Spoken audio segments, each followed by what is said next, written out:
All right. Hey, thank you guys so much for hanging out with us tonight. We're about to get started on WCAC Spectacular. Who's checking there? Yeah, check us out. Make sure we're good to go. Make sure. I know Stab's about to log in. You want to plug me in? Check out my melodies. Bing, ding, ding, ding. Right too. Brian, you give us an audio check on that? Whatever you said. Yep. What are you working on over there? I don't know. You got your back. I'm trying to think of a WCAC player that stood out on Sunday. Diggs scored. What's that? Yeah, Stephon Diggs is an easy one. I think Ngakwe, or no. Who else? We got live audio. That's good. Confirmation. You got anyone come to mind? Kev? Kevin Rook is watching with Diggs me has right got now. his own commercial. He does. I was explaining to my son about Stephon Diggs' commercial. I was like, because it was like the trash is sticking to his hands, and I was like, okay, so that's Stephon Diggs, and he's from, and he went to Maryland, and then I was like, he also went to Good Counsel, right up the street. In fact, when it was right up the street, playing against all the other guys that we love, like Kendall Fuller, Rodney McLeod from the Mountain had a good game. Yes, he did. Did Brandon Coleman do anything for New Orleans? I watched most of the New Orleans games. I did not see Brandon very often, if at all. I know he's a factor there. Got the doors blown off. Yes. All right, let's get to it. We got plenty of time. If you're hanging out with us now, check us out on Hogs Haven's Facebook page in about 20 minutes. That was exclusive for you guys who are watching. For our Hogs Haven Redskins show, episode 1 of After the Whistle. That's going to be exciting. That's right. That's right, Matt Seal. I saw that you just did a double take, like it was a spearmint double McGum commercial. Don't get the shows mixed up. I'm listening. All right, here we go.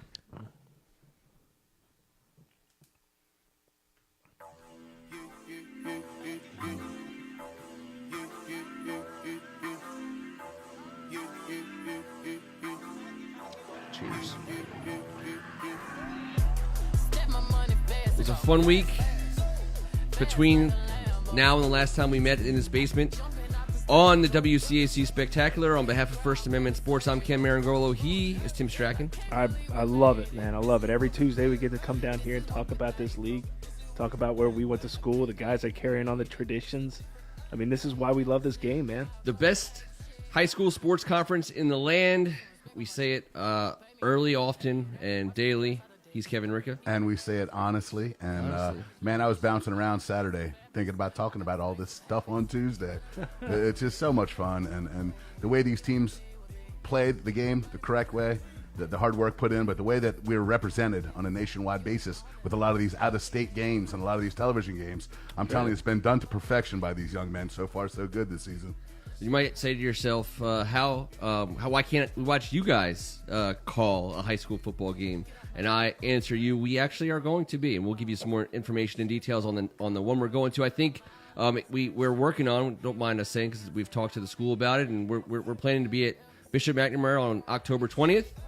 Bishop McNamara against Gonzaga. I should let my family know that. You should probably tell some people. Let's just let's just say it and embrace it. We're going to be on scene. We're going to call the game. You won't be able to watch it live. You will be able to watch it on a tape delay, so to speak.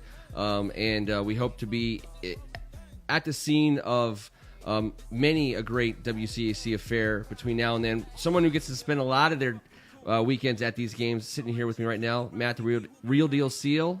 What's up, guys? A.K.A. Peachwetty. Great to be back talking about schools that we know, obviously, being showcased on a national platform.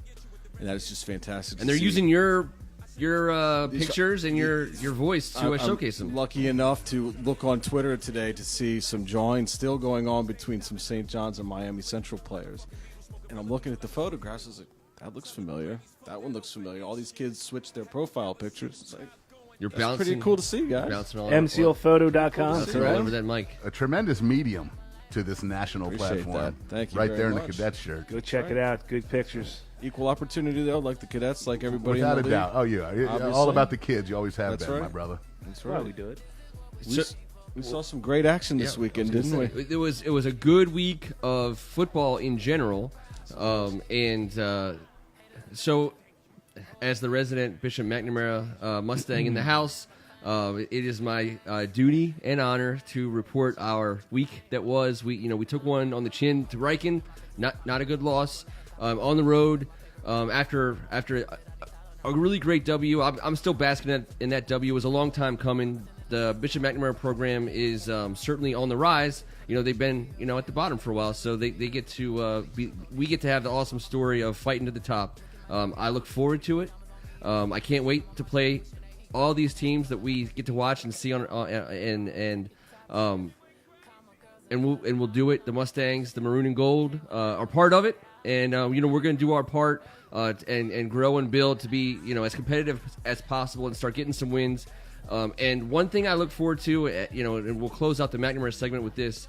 And the beauty of the 5 teams that play each other at the end of the season is, there's a favorite. There's going to be favorites all day long. But if teams like the Bishop McNamara Mustangs are doing their job, they are going to show up and be ready to take advantage of any single person who wants to come to Forestville or show up at their own place and take a WCAC team lightly. And I think the Mustangs are ready to at least step up to that. Since I was a young man, I was taught by the older St. John's cadets, you never sleep on McNamara and Forestville. You do not. And a lot of those guys know because they've been on the wrong side of one of those days. And it's only a matter of time until that brand is back up and right where it belongs, and this new staff seems to be taking the proper steps in that direction. Don't forget, we all saw a McNamara championship in our lifetime. Cadillac left. Cadillac left Great. against St. John's. That was great. We were all there. That's right. We were all on that hill. We were all on the hill. My future college teammates, a bunch of superstar athletes, historical WCAC. They're in the league. Junior for a Bynum, reason. Asim Penny. That was a Tom Clark squad. Was nasty. That's that right. year. And that was a time when multiple WCAC programs had a national spotlight cast upon them, very similar to what we see today. And let's go over to DeMatha Catholic. DeMatha went up, down, over. I don't even know. Franklin Reisterstown kept the trains moving. 27-14. I was a little bit surprised to see how close that was, but 27 seems to be the number that DeMatha seems to keep hitting in their wins. Two weeks in a row at 27, but it's just good to see that they're back on track. St. Thomas Aquinas again, I think, was just something that really is going to stick in their craw. Something they wish they had back. Hopefully, that would be a different game, maybe later down the line in the season. Oh, it would. It would. He's got things going. I'm interested to see when they start playing some of the better talent. Coming up, they got Friendship Collegiate coming up this weekend. That's going to be a huge test. Your boy Mike, right? Hunter. Oh yeah. Yep. Michael Hunter's there, so it's going to be awesome to see them, go up against one of the most recent big-time football programs in the city, and we'll see how it's going and see if they can keep the trains moving this weekend. Okay, Mike and Elijah are going to have quite a battle, man. They've gotten together and decided we're going to play 2 teams that want to take on anyone, as most of the teams in this league do. I got shout out to Mike Hunter. What a great teammate. What a great guy. A Gonzaga guy at heart. Yep. But a Friendship Collegiate head coach right now running an awesome program. That's right. So it's weird because at the beginning of the season, I think we would have had different thoughts. At the beginning of last season, we had different thoughts. I like to see DeMatha, trend up as they get into WCAC play, get hardened a little bit by some of these opponents. Once again, I think with DeMatha right now, from what I do know, is that they've got the athletes on the outside. They got the athletes that have the ball in their hand. They have the athletes to defend. What's going to happen in the trenches? With teams like Good Counsel, who we're going to talk about in a little bit, who are arguably, I think, around here has the best line within miles of this place. I mean, they're just monsters. How are they going to stack up against guys that can really hit Both you in the sides mouth? or just OL? I think on both sides, but Yep. certainly on the offensive line. So, I mean, that's where the game's really played, Yep. You can have guys that can do all kinds of great things on the outside, but you got to be down in the trenches. We know in this league, you got to have everything firing on all cylinders. If you're This is gonna a take anybody little down. bit of a line right here. I mean, I maybe I need to spend a little bit extra time. Looks like a at thick- I'm definitely at my looks like a- line Got some weight. great protection right Looks here. like a very thick red line from right here. I'm That- not I need to get sure. the Continental ASAP. Hey, I want to say this about DeMatha. Everything changes, and I don't know if 38-0, if you come back if you can make up that difference as the year Right. goes. But what happens in August doesn't matter in November. No. And when you have arguably the 2 best starting safeties in the country with DeMarco Helms and Nick Cross, and T and I have been talking about it a lot. You look out as a quarterback and you read the defense from the outside in, and you got to look at those 2 guys. Yep. Yep. Three unfortunate turnovers in your own red zone. That game did not have to go that way, and I think we all know that wasn't a typical DeMatha situation. And no one's taking that for granted. No, they're really bouncing back. Against Amatep, they had big time plays by big time players, and I think other guys are starting to step up. And I'm looking forward to getting to know them a little bit better as the season goes on. And I'll be up there. We're watching the game. We'll be down there checking it out. Yeah. They play Friendship on the 22nd. That's in 2 weeks. That's in 2 weeks. 2 weeks. They get a bye? This weekend. Canada Prep. Oh, that's right. That's right. From Canada Ontario Prep this comes weekend. down to the PG. Do Big game in 2 not weeks. Do lose not to look Canada over it. Prep. Don't look past Canada Hey, Prep. Shreddy, Don't hey, know Pete anything Shreddy. about it. One at a time. Well, Come on. is Max Preps different in Canada? I don't understand what's going on. I Very interesting. yes. Are they allowed to do the motion like towards the line of scrimmage? Is a fair catch worth a point in that game? What are we talking about? What A big rules fat are we ball? playing by here? I love it. Let's talk about Gonzaga. Speaking of Purple Eagles. Purple Eagles, we got at the end of the championship game last year. I thought the Purple guys had an awesome season, and the program was on the rise. I don't think I saw this beginning of their season coming, and I think people are sleeping on how good it actually is, on what they're actually doing. And I hate to be a guy who like sweats Gonzaga, but I think it's impressive, and I think we'll get to St. John's and they deserve all their attention they get. But Gonzaga's doing something kind of cool, and I think it deserves a little bit of attention.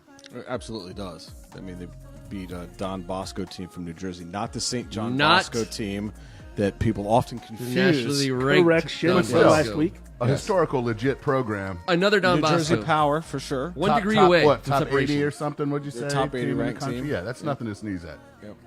It wasn't the Sisters of the Poor. Certainly not the Little Sisters of the Poor. It was but a program. I think they finally got scored upon. It was one the first, touchdown. It was Correct. amazing. That's Out of the 3 news. games. I mean, that's still. I don't care who you're playing. I mean, Impressive they're defensive doing their statistic. job. They're doing the things that they're supposed to be doing against these teams. I mean, their pass rush, 7 sacks, 5 different guys. It's a team ball situation, and the spearhead of this onslaught is Caleb Williams. We all know. We've all talked about him. Sophomore QB. Sophomore, recruited by everyone. The kid can spin it. He was 10 of 15 for 138 and 2 TDs. To different receivers, 3 different running backs scored touchdowns. I want to give a shout-out to my man Conrad Singh, a huge part of my football family. Jeff Clay was supposed to be on with us tonight due to work considerations and him working his butt off at everything he does.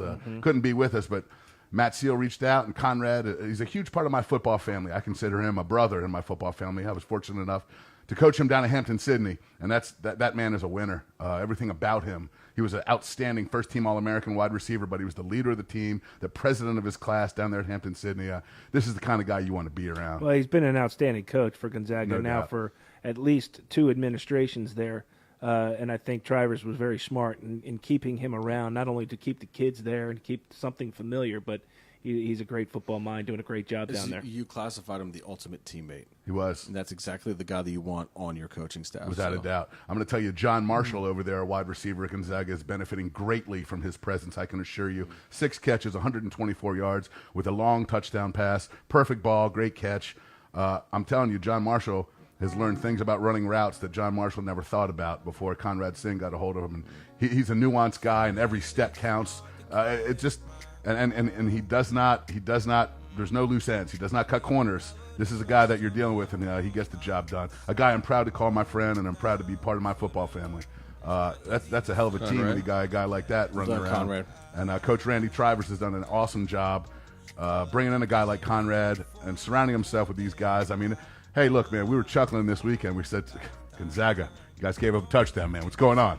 But I'm telling you what, it's a tough hell deal. you doing? It's a tough deal when you're from out of state coming in here to play these right. boys. And Don Bosco Prep from Jersey figured that out the hard way. Let's call up Tim. Let's talk a little. As you're doing Good that, they have the Counsel. Jesuit Bowl this weekend. Is that not right? That's correct. Jesuit Who's Bowl. hosting it this year? At Prep. Gonzaga at Prep. at 2 Georgetown p.m. Prep. Scheduled In this area for in Saturday Kensington, at this 2 is like p.m. literally a big This deal. Saturday? This Saturday. It's not. Good Counsel football. Guess There he who's is. back, Jack? 2 weeks in a row. That Had to is get him I back. just had to hear it again. I just Our I boy just wanted to Tim. hear Hey that. Tim, how you doing, Can buddy? you answer that way every time I call you, please? I'd like to do that. Yes. Appreciate that. Absolutely. All right, so listen, we're at the point of the show where we recognize yet another nationally ranked program in the WCAC. That is Good Counsel. He is This is Tim Reddy. Just Hey, saying. the great. I didn't think he needed an the introduction. guy from last after week, last week's remember? Good Counsel I'm just Football. saying. Good morning, Good Counsel Football. I love it. The voice of Good Counsel Football all of a sudden. All right, so I know you went to this game. For Wheaton campus. Yeah, what happened? Oh, dirty That's always weed. What important to happened note. to Good Counsel this week?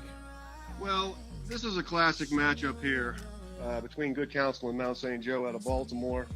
And throughout many Good Counsel circles, it's known as the Washington-Baltimore Zavarian Brother Classic. And back in my day, it was How many always times our did you have to opening game. practice that before you said it on air? Never. I just made that up on the spot. Spot on. But it was supposed to be a close game, I think. I know Good Counsel was a little nervous going into this one, but it turned out to be an absolute butt whipping. Yeah, they lost last year, man. Nice. They did lose last year. Paybacks. It was an absolute butt whipping. Good Counsel had 319 yards on the ground on 32 carries, Oof. averaging almost 10 yards per carry. Their offensive If line. you like that kind of thing. Tell me We about love that. it. Tell me about that O-line, my man. Their offensive line is fantastic. These guys are 300 across the board. The left tackle, we got Mason Lumford. Left guard is That's hard. Colin That's McCarthy. difficult. Center is Michael Hundren. Right guard is Lucas Porte. And right tackle is the anchor, Landon Tengwall. And they have Tengwall listed at 6'6", but I'm telling you right now, if he's 6'6", the left tackle, Mason Lumford, has got to be 6'7". And I think he's going to UVA. Boo. Good Lord. Boo. Who are they feeding these kids? That's Their not- tight end is pretty fantastic, too. Cole failure. Heflin. He had the opening tackle on the kickoff, made a couple special teams tackles out there, but also had a devastating block on a tight end power that they ran for their first touchdown. You can see that on Huddle under Cole Heflin. It's a highlight from this past week. He absolutely flattened this kid. Mount St. Joe's had nothing for Good Counsel at the end of the day. In full disclosure, Alexander- I love the fact you got in there, the tight end. What position did you play back in Yeah, the what day, did you Tim? play, Tim, at Good Counsel? What did you play, Tim? I played tight end, defensive end, that kind of thing. Oh, yeah, there you That's go. why you There were you go. watching There the you go. tight end. There you go. I see how it But I'm goes. telling you right now, this kid that they have right now starts over me.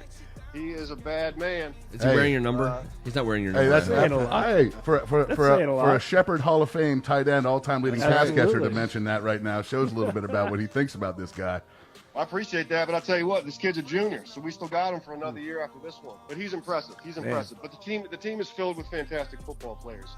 On the defensive side of the ball, defensive end Jalen Green, he was bringing it all day, absolutely abusing their left and right tackle, just throwing these guys around. I mean, it was something to see. Number 17, Mitchell Melton, 6'5", 230-pound power forward on the basketball team. Is playing football also. He has a ridiculously huge wingspan. He looks like Javon Curse out there. They put him out there. They size him up on the number 2 receiver. He disrupts passing lanes like it's helpful. nobody's business. That's good for Good Counsel. Not so good for Mount St. Joe's No, apparently, who had no. I think a double-digit win last year, and then just took a 50 double nickel loss on the chin. It was pretty tough. I mean, it was 38-0 at That is halftime. rough. It had rained the entire game. The game was played on Sunday at 2 o'clock. It rained the entire time. Well, that I sounds like it guarantee- falls into Good Counsel's favor in a situation like that, given the guys up front and the ability to run. It absolutely did, but I can tell you right now, T, if they played on a dry field, it would have been the same. Yeah. Mount St. Joe's was 100% outmatched by Good Counsel. They really had nothing for them. The 150 yards that they had on offense came late in the fourth quarter when Good Counsel had put their bench out there. So the The game actual was bench, not a game. like the the metal bench played? bench. That's, You got to do what you got to do when you're down by 50. it seems unfair. Listen. It seems unfair. All right, hey Tim, listen, we got one more week under our belt between the beginning of the season and WCAC play. Good Counsel is making a case to absolutely be someone that everybody should give a crap about heading into WCAC play as a team to watch. Clearly they are. They have been already, and they will be. And I hope every program that has to play them in the last 5 weeks of the season is taking notice. Congratulations to you, sir, and the Good Counsel program. Great start to the season, and we're going to have you back, hopefully, on the regular, and we'll get your Good Counsel updates. Hey, I appreciate that, guys. Good Counsel football coming on. There you go. There you go. That's the way to come in and go out Get after in it. style. Oh, that was awesome. All right. So that's exciting. I mean, that's the most exciting I've ever been about Good Counsel football in my entire life. Let me see if I can parlay that. the old Friday night games, they were pretty exciting. They were whether pretty you were playing exciting. in it or you weren't. It's true. I loved seeing them on my Place to schedule be. for a long time. in tennis. That's and, where and my mom soccer. and my dad met. How about that? At a Good Counsel game. At a Good Counsel game on a Friday. There you go.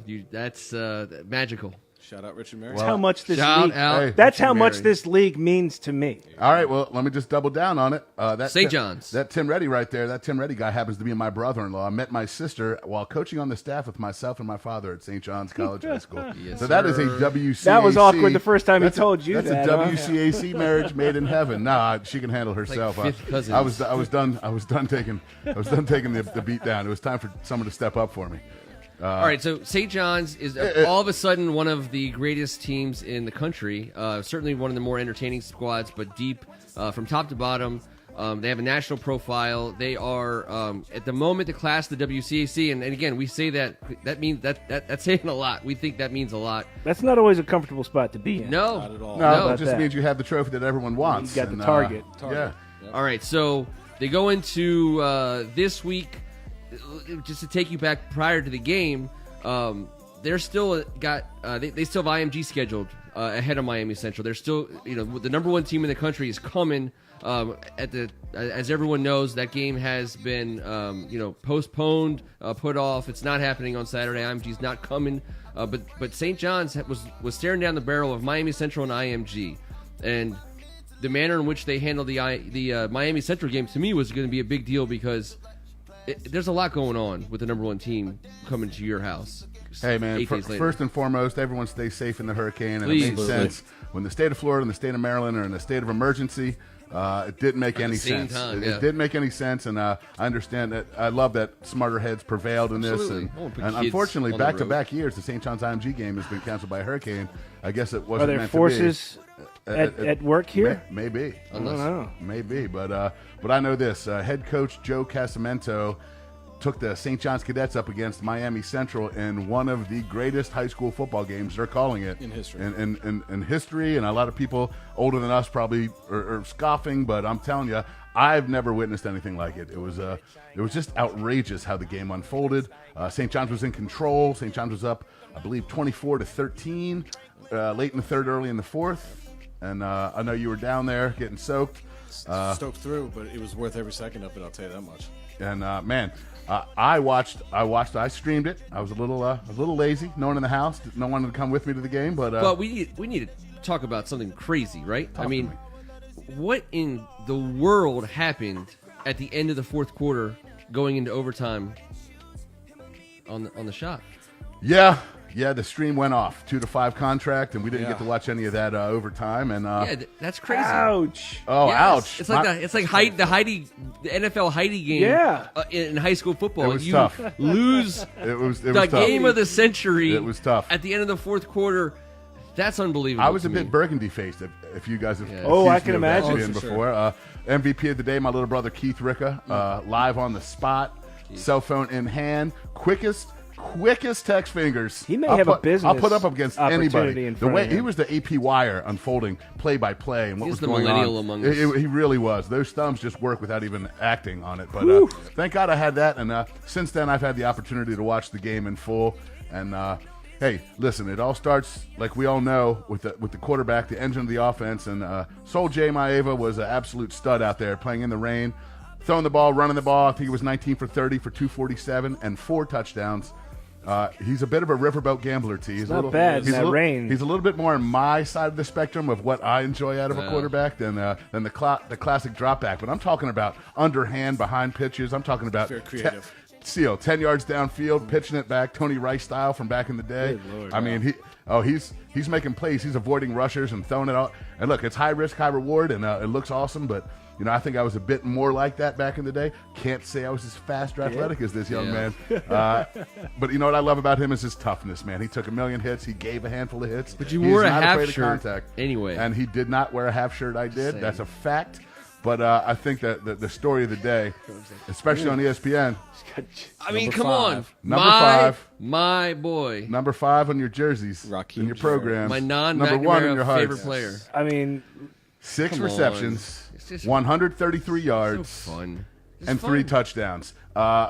Versus 2 top 10 national teams in the last 2 weeks, he's averaging 23 yards a catch, 2 touchdowns a game, and 1 ESPN Sports Center top play of the day. That was what was so cool. I was going to say, so I mean, cool.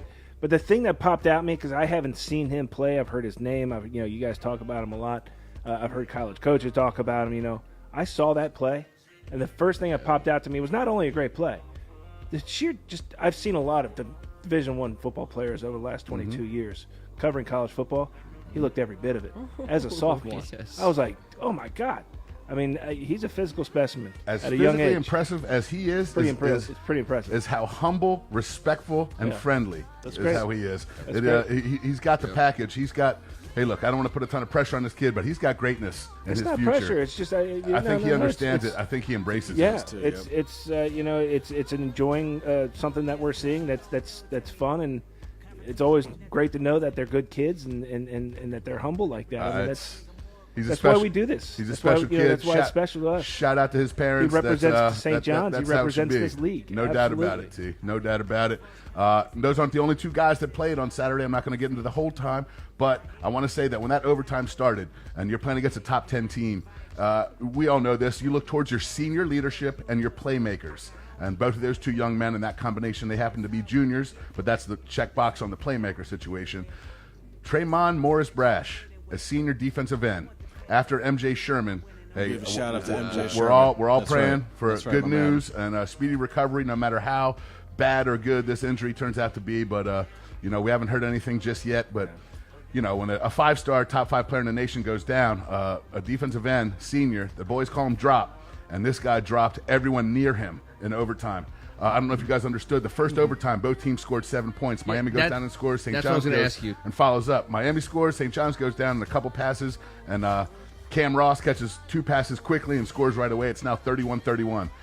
Overtime 2, 3, and 4 totaled 0 points. Wow. That's right. 0 points in the rain. There was crazy things happening left and right. If we went through this, we'd be here for another 15 minutes. But I'm just telling you, hard hitting, fumbles, rain balls, dropped interceptions, you name it, you have it. Block field goals. It was you could cut the density of the tenseness with a knife. The whole, and my poor brother is listening to me. I know, just cut it. Just all you got to do. He's is on a roll. Just let him go. Just density and tensity and all of it sounded good. When the Germans bombard. Hey, look, man. Germans? I was saying a lot of different words. over? I was saying a lot of different words while I was pacing through my house on the phone He's with getting my brother. burgundy face too. It was I great. got burgundy He was getting face. Fired up. You know what? On this podcast, we like to call it scarlet face. Yeah, well, Scarlet face for you. It's more. I I'm apologize. gonna get more maroon I face apologize. personally. That's good. Or gold for that. But listen, matter. when Damon Arter and the boys are playing O-line in those conditions, and you're just fighting for your life there. Shout out to Pat. And there you go, Pat. And I'm telling you, I counted 6 plays. St. John's back was against the wall. That if Miami scored, the game was over. I mean, they were up against it. That this is the type of game that teaches you, that gives you these abilities to look towards people and understand what type of team you are moving on for the rest of the season. Goes a long way. And that overtime, Tremont Morris-Brash, also Trey Williams, had a great overtime, 5 overtimes, but Tremont decided the team was not going to lose that day. And I got to see him do that, and it was impressive. We're all big fans of his.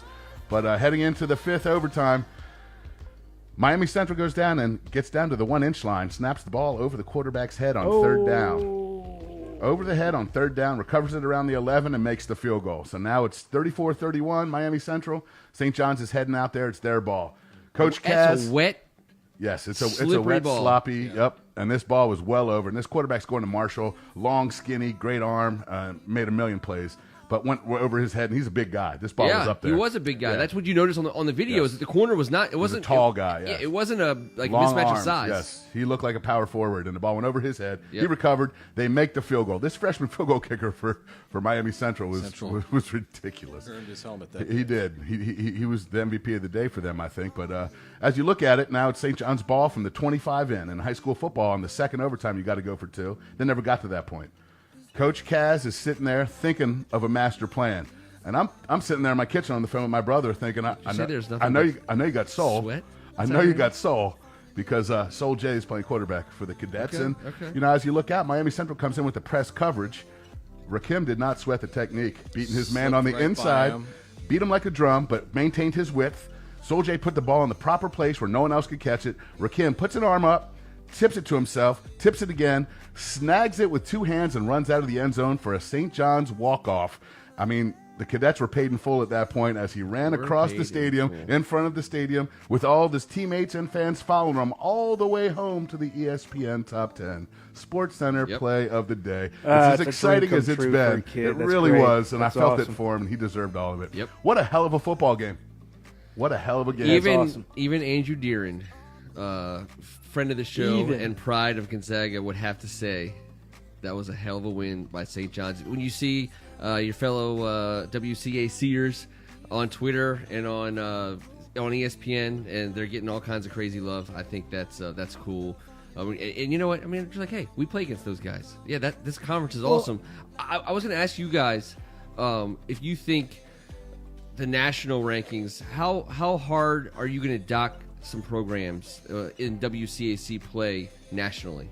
You know, that to you me, got that's to. the biggest. I mean, a loss is a loss, and it's going to hurt us historically, hasn't it? It has. That, in our opinion, has always been the reason why we think it's the best league in the conference. Because even though there may be better teams out there, St. Thomas Aquinas, a Mater Dei, or something like that could probably beat anybody who's over here. Whoa. I'm just saying, could beat anybody who's over here. Probably. We want the game. I'm just saying. I mean, we were going to find out this Saturday, and I could not wait. My point being is those teams are not in a league where they're playing against other teams that you have to go up against every single year, sometimes twice a year in the regular season and the playoffs. I mean, the national rankings is probably not the greatest thing for the WCAC because they beat up on each other. And these other teams don't have that kind of a thing. Yes, they play a national schedule. Yes, they play tough teams. Well, Mater Dei and Bosco are going to play a couple times. It's not in your league. They usually play a couple times, one regular season, one postseason. That's two tough games for both of them. But yes, top to bottom, top four, our four versus your four. Oh yeah, that's my point. Yeah, absolutely. Any conference in the country. Let's get out on a quick hitter run here. Matt Seal. First of all, what game are you going to this weekend? Well, I was supposed to be out of town, and the weather obviously has postponed travel plans. St. John's game not happening. Yep. That's a good question. There's actually a triple header down at RFK. DC City Council's running it. Carroll will represent the WCAC there against Wilson. Maybe I'll get down there. Carroll. If not, possibly Gonzaga prep for the Jesuit Gridiron. Yeah, that's Classic. right up the street. It's also right here in our backyard. Right? So, 2 p.m. Saturday. I don't mind rooting for Gonzaga in that game at all. Tim Strachan? You know, I just on a last note for me, there's been so much negativity coming out of College Park. I do want to say that I'm so happy for the kids. I'm so happy for the kids that are playing, and just want to, because this is WCAC and talk about those guys I played with or against back in the day. Just want to run down real quick. WCAC guys, throw a little shout out to them. DJ Turner from DeMatha, Marcus Miner from Carroll, friend Dink's son. Yep. We got Johnny Jordan. Dink. Johnny Jordan from Gonzaga, Terrence Davis from DeMatha, Damian Prince from McNamara. Also in the backfield, Lorenzo Harrison and Anthony McFarland, both from DeMatha, keeping it there. Tino Ellis on the defensive side from DeMatha, as well as Jesse Annabonum from Good Counsel. It is represented everywhere, but I just want to say to those guys, keep up what you guys are doing. Everybody's behind you guys because you're innocent in this whole thing. I don't want anything to happen to you guys. It's been great to see how you guys are sticking together. I love it, as man. Fans of the league and of all those guys that are there together. Just love seeing it. Keep it up. Hey, and I've told you, and you've heard me brag about being around Kasim Hell as a person. And, I'm sorry, Kasim. I left out Kasim. I can't believe you were waiting for. That was obvious. That's the quarterback you want when your back's against the wall. Absolutely. That's the leader you want Kasim, off the field. The leader on the field. And on the field. Yes, absolutely. And my father has such incredible things to say about him as a person. And yes, these band of brothers are coming together in the face of tragedy that they never asked for, any of this. It's been awesome to watch. I'm with you, man. Yep. IMG St. John's gets canceled, so you have to go to a wedding at Deep Creek Lake. Danielle Ricca, I'm coming, sweetie. Hey, on behalf of First Amendment Sports, he is Slick Rick, and I am Ken Marangolo, and this was the WCAC Spectacular. I'm on it. People back in our day. Thank you, Brian Stabby.